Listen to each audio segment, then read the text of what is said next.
Emezue, who is an assistant professor at Rush University College of Nursing.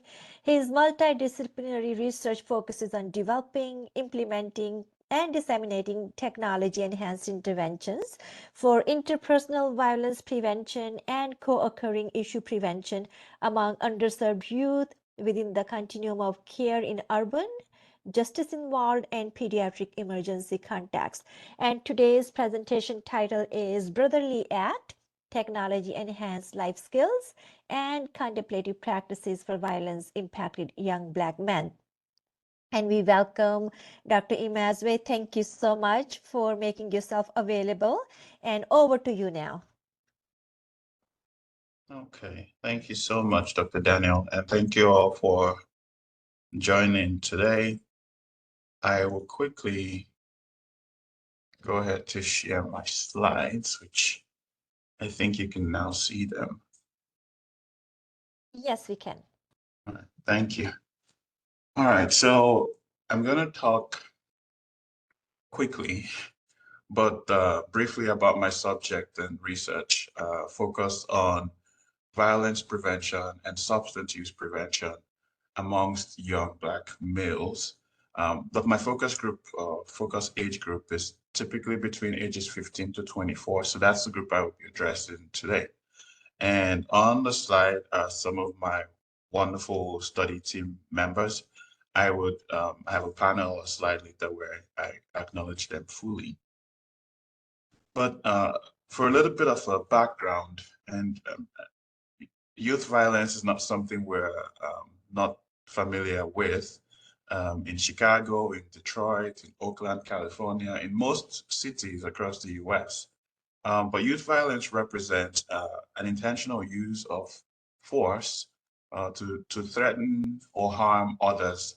It's typically perpetrated by people ages 10 to 24, according to how the CDC describes it. And it can include anything from, bullying online, stalking, to gang-related violence and firearm-related homicides. Now, homicide is the third leading cause of death for all youth between age 10 to 24, so the catchment group for what the CDC describes as youth. But homicide itself is also the leading cause of death for young Black males ages 0 to 44 years. And this is from data as recent as 2022. Now, for a little bit of a breakdown, the violence or the deaths from firearms for that age group is highest amongst young Black males ages 1 to 19, so about 35% of them. And then about 26% of those aged 20 to 44 experience some form of firearm-related assault or homicide eventually. Now, young Black males are 24 times more likely to die from firearm-related homicides compared to white males for that age group. Substance use is also a co-occurring endemic issue that goes hand in hand with youth violence experiences. Now, about 700,000 emergency department visits annually in urban settings include urban youths who are coming in for assault-related injuries, and about 20% of them report using a substance or some kind of substance, alcohol most likely, in the 3 hours leading to the assault. And then when you look at interpersonal violence, so violence in dating relationships, so young people dating not in a married context, or if you look at violence in intimate partner violence settings, so including people who are more likely in long-term romantic relationships or married, about 40 to 60% of those partner violence incidents involve some form of alcohol or other drugs. Now, knowing this, there are several barriers to service access for some of the populations I've talked about just now, especially young Black males. And I will show you from some of our studies as case studies how factors and issues like emotional avoidance and service avoidance sort of play a really key role in inhibiting how these young males access and use services to prevent violence and substance use.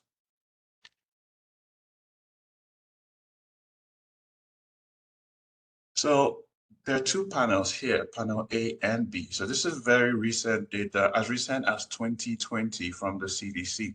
I just wanted to give us a sort of a snapshot view of what firearm homicide rates look like across different youth groups. But if you look at panel A, the very top half of the very top section of it, you can see an upward trend in firearm suicide rates among US citizens ages 10 and older. So it's been trending upwards, and this looks at data between 2011 and 2020. And when we look at firearm homicide rates for all ages, it's also trending upwards, but we can see a very big uptick between 2019 and 2020. Now, just as an aside, while violence in general is trending downwards in the US, specific forms of violence are trending upwards, and homicide or firearm-related homicide is one of those forms, a very high uptick during the pandemic. And then when you look at panel B, the bar chart in orange right there, about 12 young Black youth per 100,000 die from firearm-related death. And this is data from 2021 from the CDC as well. But you can just see how that group compares to other young people in the US. The second highest group are the American Indian and Alaska Native group. And remember, we're talking about rates per the population size. And so given this backdrop, some wonderful people like myself decided to conduct a cross-sectional study by analyzing the CDC Adolescent and Behavioral Experiences Survey. So they collected this data once in 2021, right in the middle of the pandemic. And amongst the various things they wanted to look at, we wanted to look at how youth who experience violence and who report using substances wanted to understand what their online help-seeking habits and trends look like. So we called out of the national sample the group we're describing as racial ethnic minority youth. So every other group besides white youth. And so the participants in this called sample were a little over 3,000 youths between 9th to 12th grade in the US. And we looked at 7 violence victimization outcomes.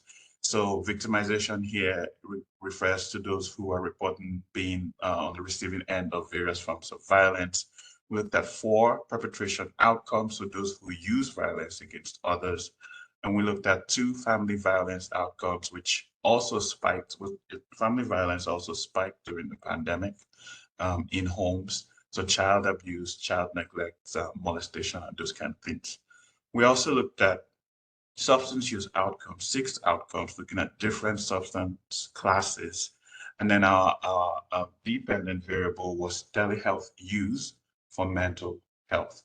Now the CDC did that in the way they labeled, their outcomes and variables. It was a little bit wonky. So when they say telehealth use, they refer to those people who use anything from Zoom to a smartphone to a telehealth software, whatever it is, to seek out services for mental health and or substance use as well. So Dr. Bishop Royce, Jessica was really helpful in helping us crunch the numbers. Thank God for her. But we did univariate, bivariate, and multivariate analysis on this data set. This was recently submitted to the Journal of Adolescent Health, and so the data is still pretty fresh, hasn't been published yet. But as a brief snapshot, social demographic characteristics, you can see in this table that telehealth use was significantly different amongst this group based on race and based on sexual identity, but not based on age, sex, and ethnicity. The CDC, like I said, for this particular data set in this survey, when they classified sex, they only looked at binary sex, so male and female. I just wanted us to keep that in mind while we're looking at the data. But I think if they had parsed it out into all the genders, we might see a little bit of a difference there or statistical significance there based on sex and telehealth use. So As a brief preview of the results from this particular study, telehealth use among racial ethnic minority youth was significantly high, as you would expect, highest amongst those who identified as multiracial, followed by those who identified as Black or African American, and essentially a very nice snapshot to show that there was a need for this kind of intervention with this population. Keep in mind that these are those between 9th and 12th grade. When you look at the panel with the green bar chart, just a snapshot of what substance use looked like. So those who reported smoking a cigarette or smoking cigarette smoking in general reported the highest percentage. They formed the highest percentage of those who also reported using telehealth for mental health and substance use support, and then followed by vaping, alcohol, and marijuana use. And then the bullet points at the bottom are just quick. I just put those together this morning, but they capture from that data the results, the associations between telehealth use and violence and substance use. Specifically, telehealth use was significantly associated with substance use, was significantly associated with all youth violence, so peer violence, and family violence outcomes that we looked at. And when you start to go to multivariate analysis and controlling for various covariates or confounding factors, gun carrying was one of the violence perpetration outcomes that we looked at. And youth who reported gun carrying were 4.8 times more likely to report using mental telehealth services. Youth who also reported being in a physical fight or carrying a weapon. In this case, carrying a weapon is its own variable. So that includes guns, knives, clubs, everything that can be classified as a weapon. So carrying a weapon on school property.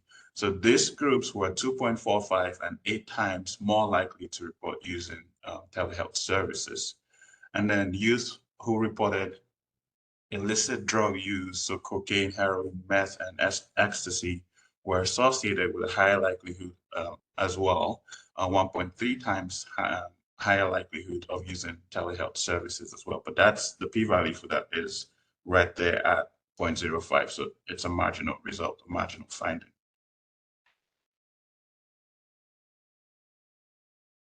So looking at this, part of the objectives for this presentation was to sort of give a brief, quick snapshot of what actually works out there for preventing youth violence. Now, this image, this figure, comes from a technical package that the CDC released in 2016. They haven't released any since then, but the assumption at the time, which would very much be different now post-pandemic, but at the time, these strategies were described as best practices for reducing youth violence. And you can see they cover everything from the individual level to community and policy level. So in the red ovals right there on the screen, so strengthening youth skills and interventions to lessen harms and prevent future risk. Those were the two categories that I jumped into to develop an intervention that I will talk about shortly. And so we went ahead to, put together a protocol that was published with the Journal for Medical and Internet Research. To essentially, the aim of this study, given everything I've talked about now, was to see how we could systematically adapt and pilot test Broadly Act, a smartphone app called Broadly Act, as a culturally congruent, trauma-focused app tailored to preventing violence and substance use amongst Black boys and men ages 15 to 24. Also keep in mind that, in the previous slides, I showed how telehealth seemed to be filling the gap and seemed to be a very viable way to support this population, especially those who reported, violence and substance use. So at-risk youth who also were racial and ethnic minorities. And studies show that minority youth are very favorable. They look favorably at online and remote intervention delivery for certain behavioral issues. Violence is a very stigmatizing issue, and the only solution, it seems, that we have, especially for minority youth, typically punitive solutions. So solutions that involve law enforcement, solutions that involve adjudication to the legal system, school disciplinary measures, so on and so forth. And so our goal was to see how we can look for dignified, humanizing ways to use interventions that already exist to adapt that for digital delivery in Brotherly Act. So it's a three-phase study, and we wanted to, take this step by step. We've been, piecemealing various aspects of this study, and so far we have completed phase 1. We are right in the middle of phase 2, and then, phase 1 essentially was our formative research. We're doing a little bit of formative needs assessment with these young Black males. Remember, their age is 15 to 24. We're also speaking to service providers to figure out how technology could better support the services that they are already providing. Keep in mind that Chicago is a very program-rich city, especially for violence prevention interventions. And so we wanted to figure out a way to stay in our lane, but to support the efforts that service providers are already doing, which many of them are doing very wonderfully well in the community with regards to violence prevention. So in phase 2, having taken the feedback from phase 1, the goal was to develop the Brotherly Act app and to use this feedback to ensure that this app was culturally sensitive, culturally relevant to young Black males specifically. I'm going to talk a little bit more about the app itself and the theoretical foundations of the app. But in this chart, just right under the implementation phase in the box, you can see some of the components of Brotherly Act as an intervention. So we're combining various behavior change techniques, including behavior activation, didactic learning, life skills coaching. We're combining that with giving these young men access to reliable tools for things like goal setting, which we have found in violence context is a thing that Black males respond to positively. It's a culturally sensitive approach to helping them engage with interventions and helping them reduce their use of violence. We also included tools to support safety planning. So they could write out a safety plan for how they could, for example, take steps to leave a gang or take steps to reduce using violence in their relationships. And then finally, we wanted to connect them using zip codes to services close to them. Do apologize for the noise in the background. I think the gardeners of all times are here.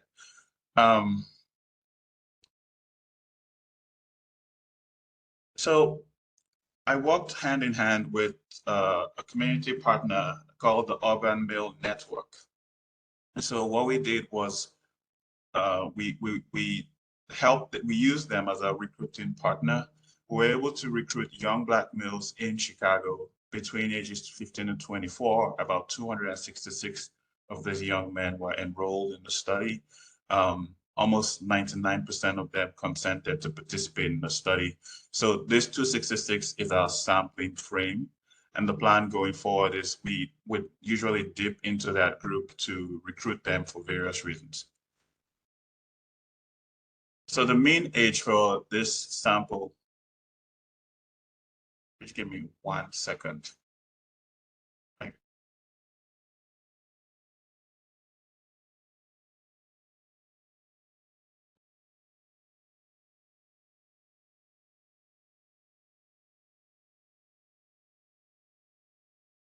My apologies. All right, so the mean age for the sample was a little over age 18. Most of them identified as Black. The second other group were those who identified as multiracial, and about 8 or 9% of them identified as Hispanic or Latinx. The highest education level was mostly high school, so about 43% of them reported graduating high school. Most of them, in terms of their employment status, identified as students, so about 57% of that. and about 20% of them of this group reported some kind of part-time work. 30% or 30.4% of them reported perpetrating some form of partner violence in general. When we look at specific forms, the most common form of partner violence they perpetrated was psychological abuse, which is in keeping with the general most common form of partner violence that we know of. But about 40% of this group reported perpetrating partner psychological abuse. 32% reported physical abuse, and about 20% of them reported carrying a gun or weapon in the past 30 days, at least for 2 to 3 days in that 1 month period. And another 20% or 19% of them reported threatening someone with a weapon in the past year, at least, I should say 2 to 3 times in the past year, not days. And then when we wanted to figure out how many of them reported using substances related to violence used at the same time, a very healthy amount of them said they had perpetrated violence after drug use at 40%.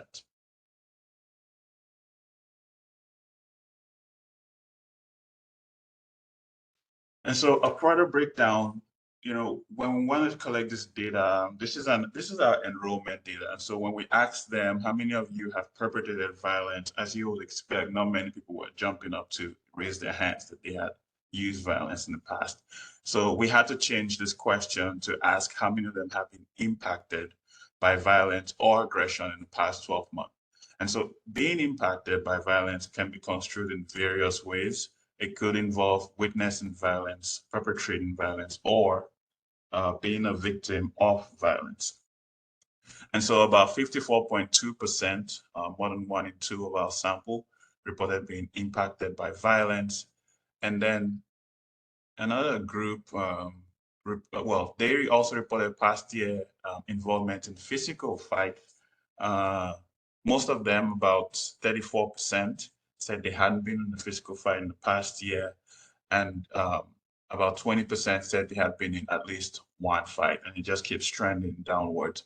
I'm particularly concerned about those who are 2.2 to 3 times, in the past year, all the way to 12 or more times, which was about 4.8% of this group for physical fights. So to give you a sense of their substance use profile too as well, so past 30-day drinking or past 30 days of drinking, one figure out what the highest number of alcoholic drinks they had in a row. So basically their binge drinking habits.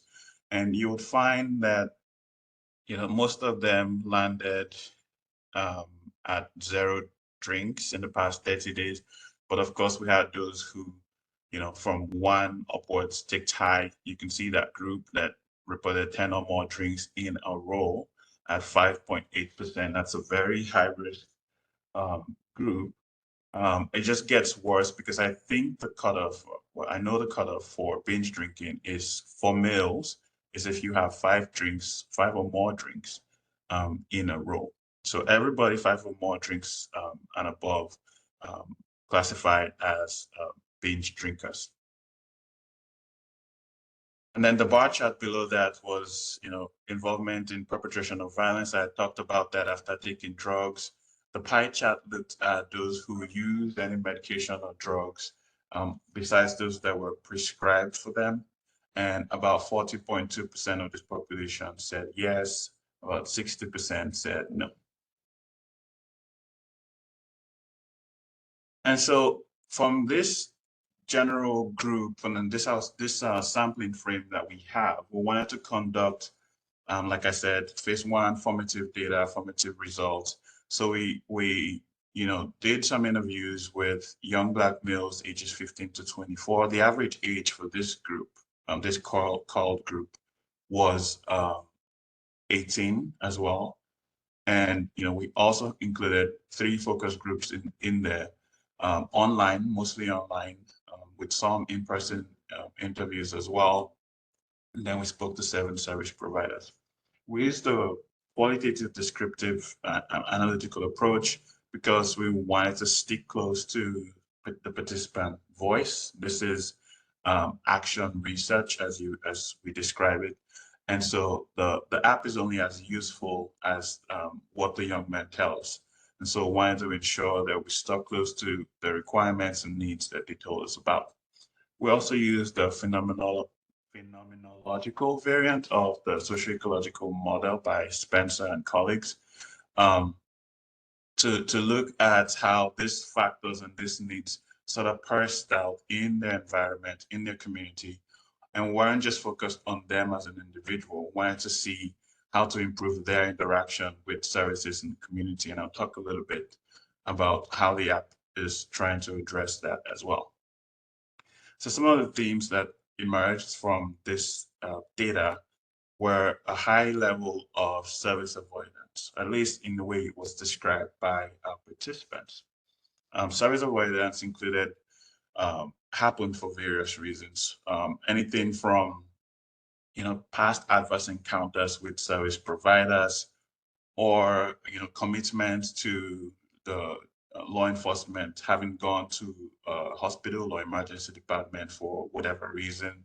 And so, of course, you can imagine that this population remains highly skeptical of service providers, and so they avoid services as much as they can.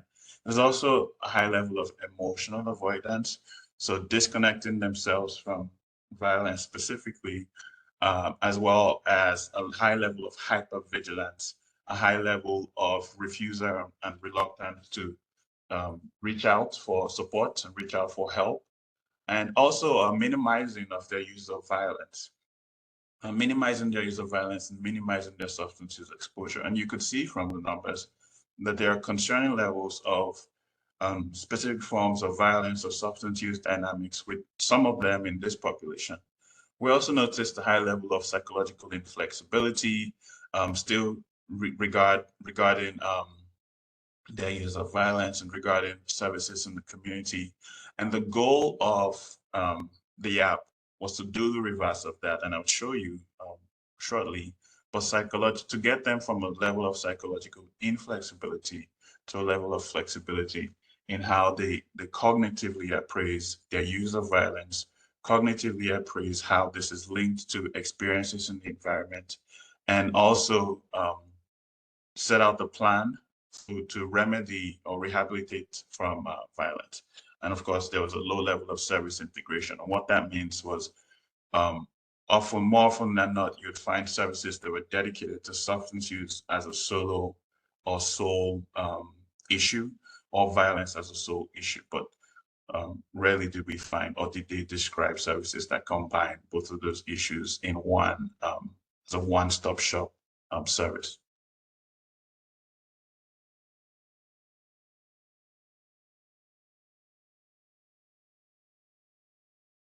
And so the Brotherly Act has a really long name in short.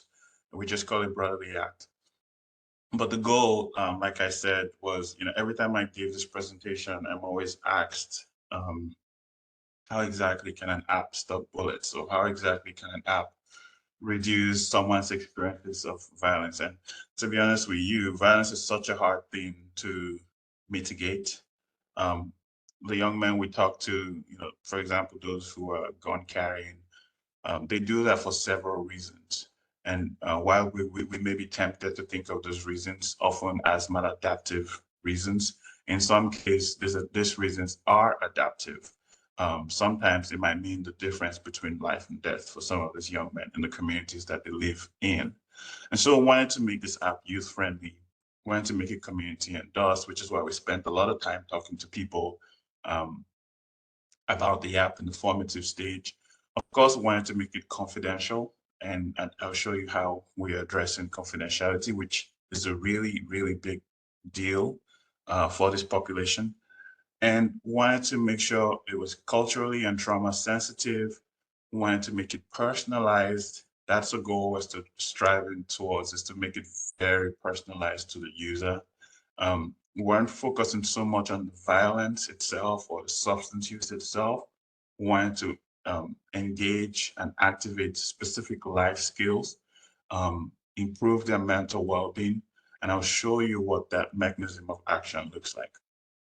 Lastly, we wanted to make it integrable with other services in the community. So think about integrating this type of intervention with CPS or the school systems in the country, as well as integrating it as something we could give some of the young men who are re-entering the community from incarceration, or something that people who are not adjudicated, so people who are not involved in the system, can use on their own. So anything from the treatment curious to what we're calling the treatment veterans. And so some people love theories, right? Some people have theory wonks, and just wanted to put this slide for that group to show exactly what's happening on the back end of the app. So acceptance and commitment therapy, ACT, is the act with the name Brotherly Act. And it's a variant of the good old-fashioned cognitive behavioral therapy that takes the thinking, takes the cognitive restructuring that we're very familiar with, but pairs that with commitment to action. So you remember how I mentioned goal setting is an active, empowering thing that this young man can do? ACT sort of supports that process. So besides, talking about it, besides telling them about it and telling them how violence is a terrible thing, we're showing them how to move on from that risky behavior. And we're combining a little bit of mindfulness-based stress reduction here. And so what this looks like is we had found in talking with some of the young men that our academic conception of mindfulness is not the same as the way they construe mindfulness. So they're not necessarily using contemplative practices like yoga or dance, movement and those kind of things. But for these young Black males, mindfulness could look like, listening to their favorite music, could include playing basketball, shooting hoops with their friends, could include mentorship programs, community service programs, and programs that just listen to them and their needs. So those were the kind of things we were tailoring the mindfulness component of Brotherly Act to address. And of course, Acceptance and Commitment Therapy Act is focused on increasing psychological flexibility and reducing emotional avoidance. That's basically what the app or the therapy is focused on specifically. And all of these things came together to form Brotherly Act. And so I talked about, this is the mechanism of action. It's pretty in flux, and it's a living theoretical framework that we're making edits to and adjusting as the research is going on. But I had talked about the 3 different components that make up Brotherly Act specifically. And in this case, I wanted to give a breakdown exactly of what those components do. So in the green circle, I talked about the didactic therapeutic component of Brotherly Act. And here it was such a challenge to condense this, life skills that we wanted to teach this young man into what we're calling micro-learning modules. So modules that the young man can complete between 5 to 7 minutes. So for example, if we had a module on drug and gang refusal, how can a young man complete that module on the app within 5 to 7 minutes and retain skills from doing that in such a short time? That's the tricky part. In the future, I'll let you know if we figure it out, but that's how we want to do it. And the reason we're doing that is these young men have told us clearly to make sure the app does not read very didactically, and it shouldn't remind them of school. And so the idea is to make sure it's something they can easily digest very quickly. In the blue circle, we have a service engagement AI-powered chatbot. And we have our tech partners. We started thinking about Brotherly Act way before GPT became a thing. But in the tech world, behavioral interventionists who use chatbot functions are sort of looking at how they can integrate ChatGPT into that chatbot component of their intervention. This may or may not be a way we go in the future, But the goal of the chatbot is to pick up certain keywords in free texting on the app. That, for example, if someone says something about suicide or something related to suicide, we can quickly triage them or connect them to a resource in the community addressing that particular issue. And so that's what the chatbot is basically designed for, is service engagement, so showing them how and who they can talk to and who they can trust in the community. And then the final component in the pink box below looks at a combination of tools. I talked about goal setting. It's a very big theme. And to be honest with you, goal setting has been practiced with older men in domestic violence context. So we'll see. It will be interesting to see how it will pan out with younger Black males. Risk assessment is also, and what this will look like is a tool for them to put in certain metrics, and that tool will produce on the other end a risk spectrum, or how much their risk is for certain things, like the risk of getting shot, or the risk of getting involved in the criminal justice system based on XYZ metrics that they put on. And then there's also mindfulness-based stress reduction. So we have content like mood tracking, which we've put on the app, and we can look at a 30-day trend of their mood. I'll show you what that looks like on the next slide. And so basically all of these components put together formed Brotherly Act. And, the goal in the future may be, with a different grant that we are putting together, maybe to separate these three components into individual interventions by themselves, because this is a complex intervention. The tricky part is figuring out how to make it simple, make it interactive and engaging with all of these components going on. So in the future, there's a chance we might split this up and make this individual interventions as single session interventions by themselves.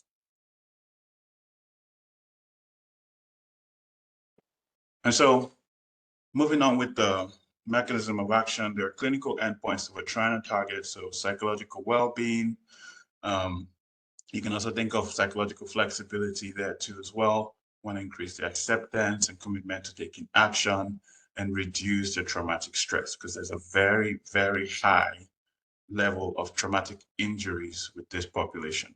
So think about anything from adverse childhood experiences to traumatic experience in the community. I mean, 52 or 53% of them reported witnessing or being impacted by some form of violence.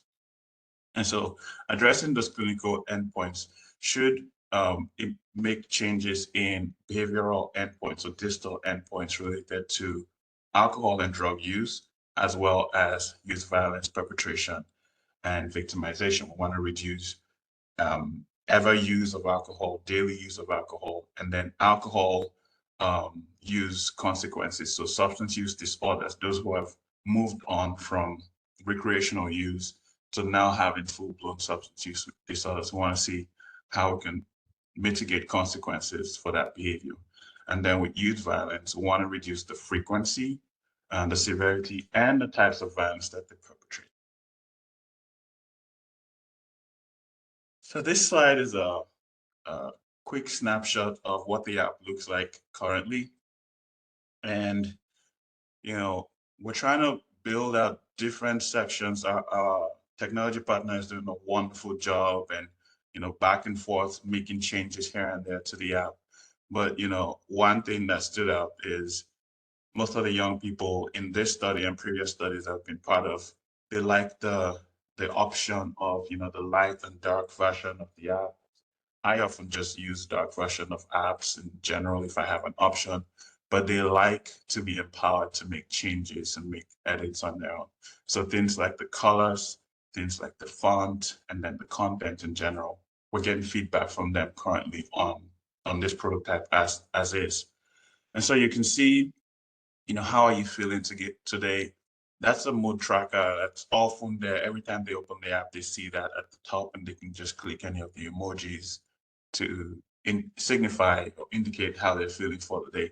We want to be able to track that over time and see how we can connect them to services based on, negative trends. So a high trend in, frowny face may signify anxiety, depression, and maybe, other things when we speak to them qualitatively about what's going on. And then want to connect them to modules. If you look at the very end, we have an example of the coping skills and strategies module. And you can see how the content is very much in snippets. We want to take them from slide to slide to slide, and then they complete a quiz at the end of the module and move on to the other module. And we're still trying to practice. I'll talk about a clinical trial that we will do early next year. And we want to see if it's possible to have them sequentially complete the modules, or if they can pick and choose which modules they want to complete. But we can only assess them post-intervention having completed all the modules. And the focus on the modules is, that's the therapeutic component, that's the ACT of this intervention. And so our goal is to figure out how to therapize them with this app and then change behavior based on the modules. Every other thing, the tools, the chatbot, those are additional components which may or may not change behavior, but we're not looking at those outcomes just yet. And then the next phase of the intervention is to, phase 2 is usability testing. So like I said, we're getting feedback from them about the app. And then we want to move on to preliminary clinical trial. So with a single group, do a pre-post assessment, about 60 young males, and we can rerun that power analysis to figure out if that number is good. But we want to see, look at things like the feasibility of using the app, the acceptability of the app, and then look at how the app can change some of those outcomes I talked about when I showed the mechanism of action for this. And I think that's it. I talked about a lot. Several wonderful people and partners have really helped this research get to the stage it is. Up there, my wonderful research team, including my research assistants, Andrew and Aaron, who are just wonderfully helping in the background. I think maybe they're on this call. Maybe Ricky Layfield was a community champion. And every time we say, hey, Mr. Layfield sent us, the young men are willing to talk to us because they know him. He's from the west side of Chicago. And then Academia is our technology partner. They're helping develop this app. They helped Dr. Mika Jefferson develop her app too as well. So shameless plug for them if you are trying to design a digital intervention. We've also gotten funding from the Chicago Chronic Conditions Equity Network, the Institute for Translational Medicine. We're part of the RUSH, the inaugural group for the RUSH BMO Institute for Health Equity, and other wonderful funding sources just helping piecemeal and helping move this research forward. And of course, our community partners, the Urban Male Network. The WE organization is focused on men who are returning from incarceration. So it's a very wonderful organization. And we're hoping to, take Broadly Act to another level. We've thought about the name Second Act for this group that specifically focused on group that are re-entering into the community. We submitted a grant to NINR in July or June with Dr. Julian as a co-PI and some other wonderful co-PI from other universities. And that's focused on another intervention we're calling Fatherly Act. And this is looking at father-son dyads in homes where domestic violence exists. So we're definitely milking the act name and just designing various interventions to address violence across the lifespan. Thank you all so much for listening to this talk today.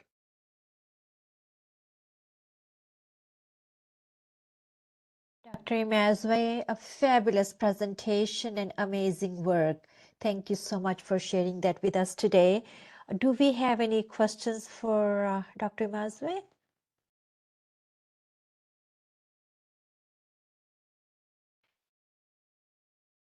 So I'll go first. So by the way, dividing your study in different phases seems very practical, and I can see that the depth of the knowledge that you had gotten from phase 1. And then looking at all the qualitative work that you had done. So how easy or how difficult it was for you to incorporate that input for the development of phase 2? And then how long was the interval? Like how long did it take for you to develop phase 2 based on what you had learned in phase 1? It took forever. This is a multi-year project that, I've been part of a team at Johns Hopkins that designed an app from A to Z, from beginning all the way to clinical trial. And that experience sort of helped. Um, there's always often this iterative back and forth with designing an app. And so we couldn't possibly move out of phase 2 just yet because we're getting feedback. We're going to start getting feedback. And, every time, if you ask 10 different participants what they need, you may get 10 different responses. And so we're looking at what's pragmatic and what's doable. And, in short, that process is going to take a long time, even during clinical trials. I'm sure there are glitches and things that will come up. The goal is to, I think on average, it takes between 8 to 12 years to design an app that's very functional and useful. Not a lot of apps go all the way to effectiveness trials, but we're taking our time and we're piecemealing it step by step. And like I said, there's still the option on the table to break up the app into 3 different components and test, the modules, the educational modules by itself, or the chatbot by itself, or the safety planning toolkit by itself too as well. I see. Thank you for sharing that. And matter of fact, when you were talking about the interactive safety planning for the app, I was thinking you could write a book for each of the component. And here you said that like you may break it down to different pieces because of the complexities and all those important pieces. It was just amazing to see that for that the interactive safety planning, you thought about the age factor, the cultural factor, the resources, and the community engagement. So having the chatbot and the modules seem just fabulous. Um, do Thank we you. have any question from the audience? Anybody else has a question?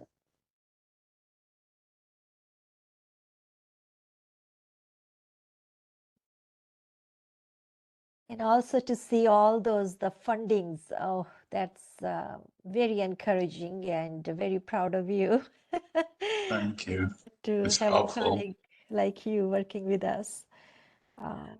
Chuka, Yes, hi, it's Mary Zonzius, and Mary.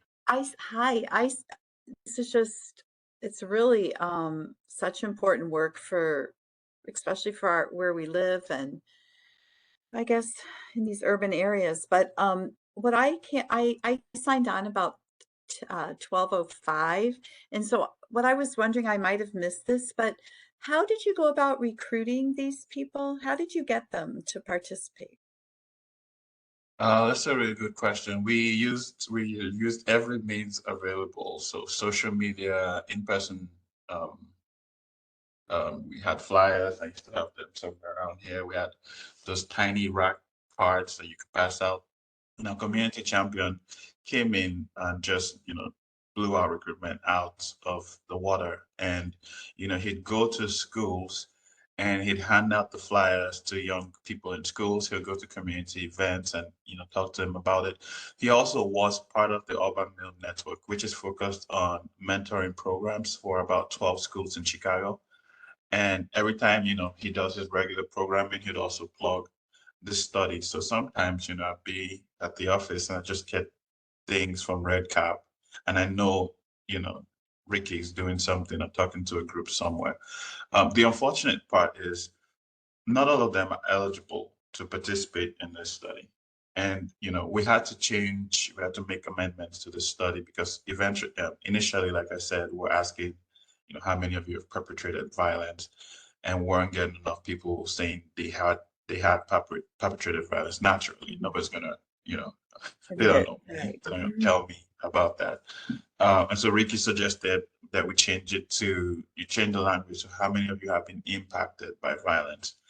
So that was a really good way to bring them in, and that sort of boosted our recruitment too as well. We also have specific forms of violence that we asked, have you perpetrated dating violence? Have you held carried a gun or other weapons in the past 30 days or past 12 months and those kind of things. So he was ace, just helping with recruitment. We had a contract with him for a few months, and that contract ended a long time ago. And he's still working with us on different aspects of this research.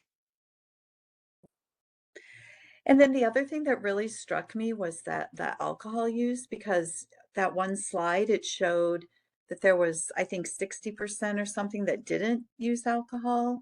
And then the numbers for like one drink, two drink, 3 or 4 was about, I forget what it was. I can't remember exactly, but I quickly was adding up the ones that you said was binge drinking 5 and above. And it was almost, I think it was like more than 50% of the people who were drinking. And Yeah, that just really astounded me. it's I don't think it was quite up to 50%. We're looking at 5, 6, No, but when you 4, added them 6. up, Yeah, when you add them up, yeah. it's a large number. And the pandemic, the dynamics of substance use during the pandemic was very funny with young people. Mhm. Young people are used to using substances in groups with other people, but we now have this dynamic where people are using substance use on their own. Social media facilitated substance use, so sometimes people would do drug deals on Facebook, or figure out where to meet up to pick up whatever. So those kind of trends and dynamics came to play during the pandemic, which I'm saying that to say maybe that pushed up the substance use numbers. It'll be hard to tell. There's with the CDC APES survey, we also found a high uptick in substance use too. So that's a nationally representative sample. So yes, substance use is high with this group. And where that co-occurs with violence, about 40.2% of them, that's also a very concerning group. Well, thank you for taking this on, and I really look forward to hearing about the next interventions that you do. Thank you. One more question. So you said about 40% were the one who had violence after the drug use, and then about 30% had with the partner. So what portion of the violence related to drug you saw in the partner related violence? Oh, that's a good question. We didn't capture that nuanced information. The plan, I think, this is a healthy sample, 266 of them, most of them, very little missing data with this sample. So the plan may be to look at the association between forms of violence and forms of substance use to figure out exactly, what the answer to this question is. So, what the likelihoods are that, people perpetrating partner violence also use substances too. From the literature, I can tell you that's a sizable overlap, but specifically with young Black men, it would be good to see exactly what that data looks like. So we haven't crunched the numbers yet, Dr. Danielle. I see. But thank That's you very something we will much. do soon. I see. Thank you so much.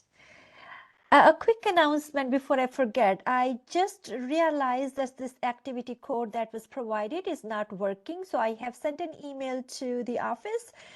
So those of you who have attended, we are very thankful to you. Please shoot me an email that you had attended the Gamma-O-Ramma event today. And then as soon as I get the code, I will make sure that I send that to you. But please send me an email. Manju, is it just that people tried to enter it too early? Because sometimes if you do it before 1 o'clock or so. Oh, it has not happened before. Oh, it hasn't. Okay. Yeah, All yeah. right. All right. Well, we'll wait to hear from you. Thank you so Yeah, much. but please kindly send me an email so that I know who's the attendee. So then I'll make sure that I get back Oh, to you with the code, please. And my okay. email, yeah, you know that, manju_n_daniel@rush.edu. Thank you so much for your patience.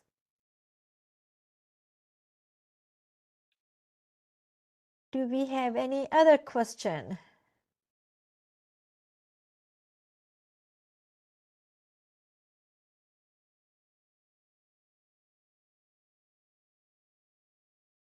All right then. Well, thank you so much, Dr. Emezue, and best wishes to you for your next presentation and the Thank you. continuation of this work. And thank you everyone for joining, and have a good afternoon. Thank you, Manju. Thank Yeah. you. Bye. Bye-bye. Thank you.